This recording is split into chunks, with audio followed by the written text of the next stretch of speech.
Magandang araw po sa ating lahat. Ngayon po, nandito po ako bilang isang pangulo po na kami sa mga magkakabayo.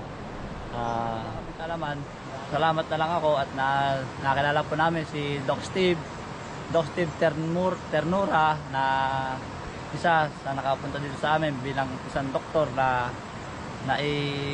nagbibigay ng kaalaman para sa amin dito sa amin sa bayan po ng Mayhay. Gaano ba karami dito sa Mayhay, bayan ng Mayhay yung nagmamay-ari ng kabayo? Dito po sa amin, kami po nasa samahan ay nasa 200 na po kami mahigit. Pero pa po yung ibang hindi pa po namin halos nasa higit po lang po sa 500 kabayo, hindi pa po yun. Napakarami ano? Oo. So yung mga kabayo nyo saan ginagamit? Ito po aming mga kabayo, ginagamit po namin sa aming hanap buhay sa po, nakita nyo, pangangarga po na mano-manong hanap buhay na pasanin ng hayop.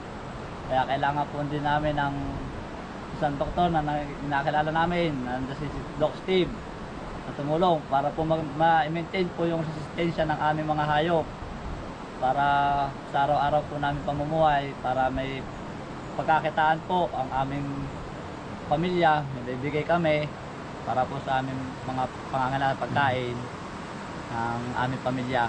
So sa ngayon ba lahat ng mga kabayong alaga nyo dito ay sa pagkakarga nyo lang ginagamit? Yun na po, dito po sa ngayon panay ganyan lang po ang aming ginagamit. Ay sana po meron pa po sana kami mapagkunan ng iba pa pong pagkakataan, hindi lang po sa ganong hanap buhay para naman po hindi ganong kahirap sa aming mga kabayo. Napansin ko ang bayan ng Mayhay ay napaka yaman sa sa yamang kalikasan. Okay, sagana siya sa yamang kalikasan. Sa tingin mo ba pagdating sa turismo pwede nyong magamit ang inyong mga kabayo para mai-promote ang inyong kabayuhan dito sa bayan ng Mayhay? Ang inyong mga tourist spot kumbaga? Dito po sana po dito po sa aming lugar na nandito, sana po aming magkaroon po kami ng isang maganda dito sa alok namin sa turismo, na magkaroon kami ng ibang pagkakitaan bukod na po sa pagkakarga. Nandito pwede po kami magawa ng horse riding, baybay ng tubig, saka may isayos, parang hindi lang po ganun kahirap ang aming paghahanap po sa aming mga kabayo. Okay siya, sige.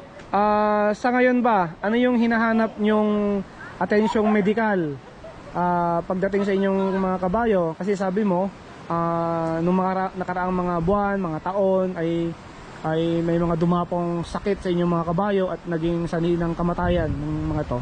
Yun nga po, kaya nga po nagkaroon ng mga sakit, nangyari pagkaroon ng namatay na kabayo dahil nga po sa kakulangan namin sa aming mga kaalaman. Ay kulang din po kami ng mga supply na kailangan po namin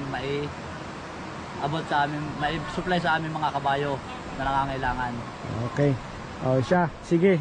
Maraming salamat at sa pagpauulak nakarating ako sa bayan nyo na to at nakita ko ang sitwasyon ng mga kabayo ninyo, sitwasyon ng pamumuhay ninyo at kung gaano kaganda ang inyong lugar.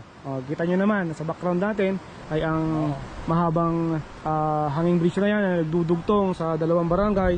At kita nyo may mga tumatawid ng mga tao, dala ang kanilang mga produkto, mga galing sa kanilang mga bukid, at yan nadaan din ng mga kabayo. Okay?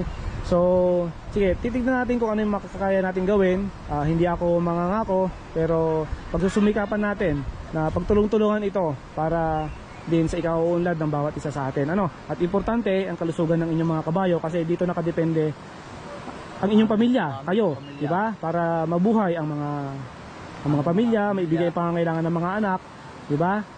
So, sana hindi na natapos dito ang ating pag-uugnayan at sana sa mga susunod na pagbisita ko rito ay mas marami pa tayong pagkukwentuhan, makikilala nyo ako ng mabuti, at ganoon din sa inyo, makikilala ko kayo at mapapasyalan natin ang bayan yung napakaganda. Okay. So, maraming salamat at sana magkita-kita tayo ulit sa susunod na kwentuhan natin. Thank you. Bye-bye. Thank you po. Salamat po.